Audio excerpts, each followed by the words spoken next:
અને આ તમાકુની અંદર આપણી જય પરિવર્તનની દવા છોટેલી છે અને એની અંદર ડ્રિન્ચિંગ પણ કરેલું છે. તો જો એક વખત આપણે પહેલાં રિઝલ્ટ બતાવી દઈશું કે કેટલું શાનદાર રિઝલ્ટ આવ્યું છે, પછી આપણે ખેડૂતની મુલાકાત કરીએ. એક વખત રિઝલ્ટ બતાવો. જો કેટલા સરસ પોના થઈ ગયા છે, જોરદાર. એક એક પોનું પણ કેટલું મોટું લાગી રહ્યું છે જોરદાર. સરસ પાના. આવો આગળ બતાવો. જો કેટલા સરસ પાના લાગી રહ્યા છે, એકદમ કસ ભર્યા અને વિકાસવાળું. જો એનો વિકાસ પણ કેટલો જોરદાર છે. તો હવે આપણે આ કયું ગામ લાગે સાહેબ?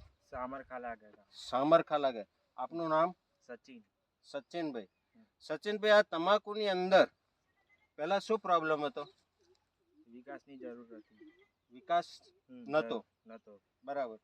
હવે આ શું કર્યું તમે? આ બેને આ બે પાણીમાં આલ્યું. પાણીમાં આલ્યું. બંનેને પાણીમાં આલ્યું છે. એક જ વખત આપ્યું અને આ ઉપર પાણી પછી સ્પ્રે કર્યો. પાણી પછી વરાપે એની ઉપર સ્પ્રે મારવાનો. અચ્છા, સ્પ્રે માર્યા પછી આ રિઝલ્ટ તમને જોવાનું મળ્યું. શું આ રિઝલ્ટથી તમે સંતુષ્ટ છો? હા, સંતુષ્ટ. સંતુષ્ટ. એક નંબર રિઝલ્ટ. જોરદાર.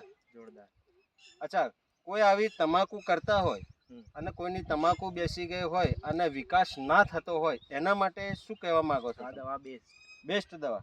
જોરદાર. અને આ દવા વાપરવી જોઈએ.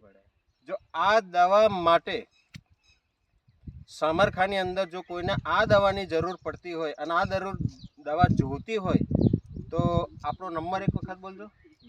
મારું નામ સચિન ભોઈ છે. 79 84 83 65 64. 79 84 84 65 65 64 એમનો નંબર છે અને અહીંથી તમને દવા મળી જશે. આજે જય જવાન, જય કિસાન.